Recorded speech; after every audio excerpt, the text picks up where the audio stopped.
یہ شان جو حضرت ابوبکر صدیق کو حاصل ہوئی کہ یہاں پر ایک ہی جملے سے آغاز کروں تو جناب علی کمال ہو جائے گا۔ جب سے حضرت سیدنا صدیق اکبر نے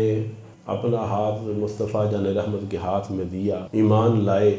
اس کے بعد کبھی بھی اللہ رب العزت کی ذات کے بارے میں شک نہیں کیا۔ یہ ایک ایسی بڑی بات ہے کہ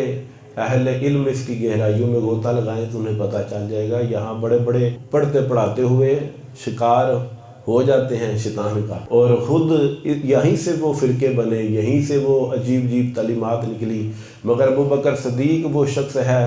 کہ جس کے دل میں بھی رب کے متعلق کوئی شک نہ گزرا۔ اتنی شان رب نے عطا فرمائی کہ اللہ کے متعلق کوئی شک نہیں گزرا۔ حضرت امام بخاری اور حضرت امام مسلم یہ فرماتے ہیں کہ حضرت ابو ہریرہ سے روایت ہے رضی اللہ تعالیٰ عنہ کہ میں نے حضور نبی رحمت کو فرماتے ہوئے سنا، آپ فرماتے تھے جو شخص کوئی ایک جوڑا اللہ کی راہ میں خرچ کرے تو اس کا اجر اللہ کے ہاں جب جنت کی صورت میں ملے گا تو اسے اس دروازے سے پکارا جائے گا جو جنت کے دروازوں میں سے ایک دروازہ ہوگا، اور کہا جائے گا اللہ کی راہ میں خرچ کرنے والے اس دروازے سے جنت میں آ جاؤ۔ جب کوئی روزہ دار آئے گا تو اسے اس دروازے سے پکارا جائے گا جہاں سے روزہ دار کو داخل ہونا ہے، اسے کہا جائے گا روزہ رکھنے والے اللہ کی رضا کی خاطر اس دروازے سے آ جا۔ اور جب کوئی شخص جہاد کر کے اور اپنے آپ کو راہ خدا میں شہید کر کے آیا ہوگا، اسے اس دروازے والے پکاریں گے کہ اس دروازے سے آ جا، جنت میں تیرے لیے یہ دروازہ کھلا ہے۔ تو جب حضور یہ باتیں ارشاد فرما رہے تھے تو حضرت ابوبکر صدیق نے فرمایا ذہن نصیب، حضور کوئی ایسا شخص بھی ہوگا جسے جنت کے سارے دروازوں سے پکارا جائے۔ تو مصطفیٰ جان رحمت نے فرمایا اے ابو بکر، جس کو سارے دروازوں سے پکارا جائے گا اور ہر دروازے سے ندا دی جائے گی کہ اس دروازے سے آ جا، وہ تو ہوگا۔ جس کو ہر دروازے سے پکارا جائے وہ ابو بکر صدیق ہے۔ اس لیے آج کے دور میں جو ایک فتنہ اٹھ کھڑا ہوا اور جناب علی یہاں پر حضرت ابو بکر صدیق کی شان بیان ہو رہی ہے، اس کا مطلب یہ نہیں کہ کسی کی شان گھٹ رہی ہے۔ آپ دیکھیں کہ اولیاء میں جو مرتبہ حضور غوث پاک کو ملا وہ کسی کو نہیں ملا، اور اس کے بعد جو بھی آئے، بابا فرید جیسی ہستیاں آئیں، خواجہ معین الدین چشتی جیسی ہستی موجود تھی، اور خود پھر اس دور میں حضرت مولانا روم تھے۔ یہ اتنی تگڑی ہستیاں، انہوں نے کبھی کسی ولی پر اعتراض نہیں کیا، دل میں یہ جلے نہیں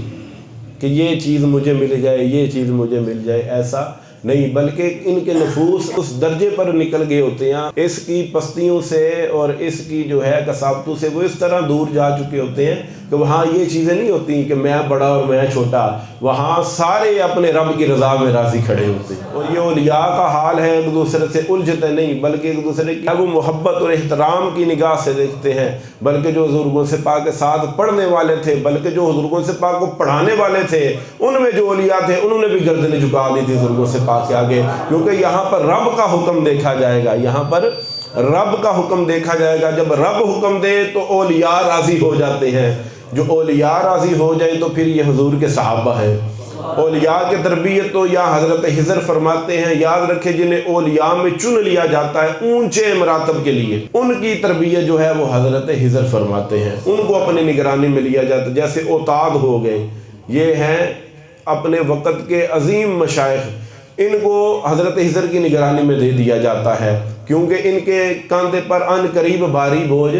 رکھا جانا ہوتا ہے، اور یا پھر مشائخ ان کی تربیت کرتے ہیں، اس زمانے کے جو تگڑے مشائخ ہوتے ہیں ان سے وہ فیض حاصل کرتے ہیں۔ مگر اس کے برعکس دیکھو کہ وہاں پر تربیت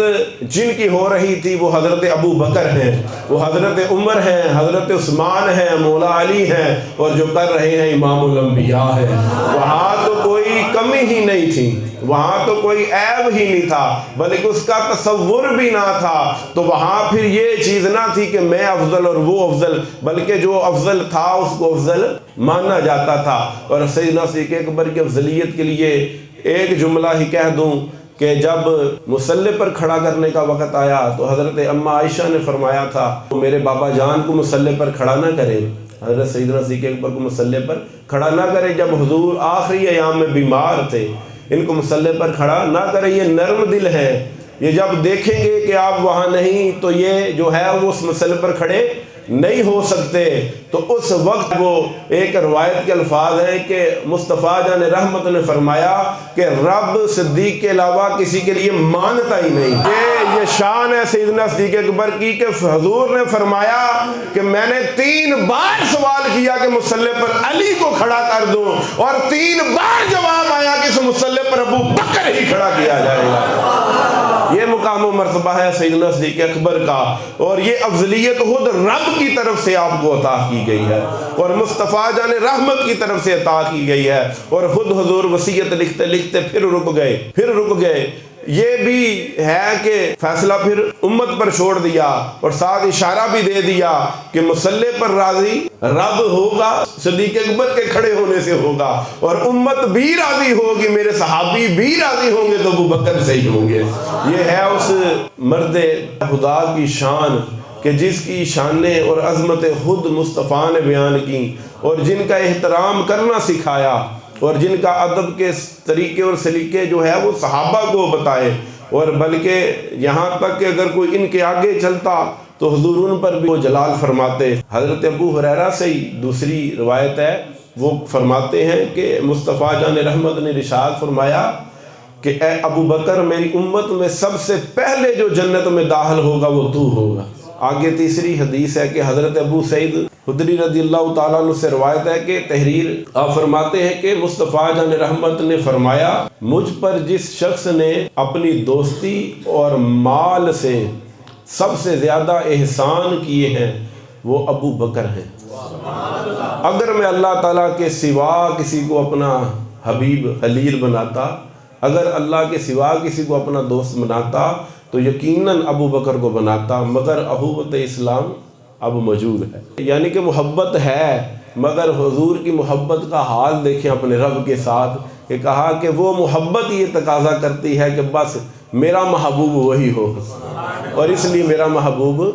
وہی ہے۔ یہ حضور کی محبت کا حال ہے اپنے رب کے ساتھ، اور اس کا کوئی حال بیان ہی نہیں کر سکتا۔ بلکہ یہاں پر دیکھ لیں کہ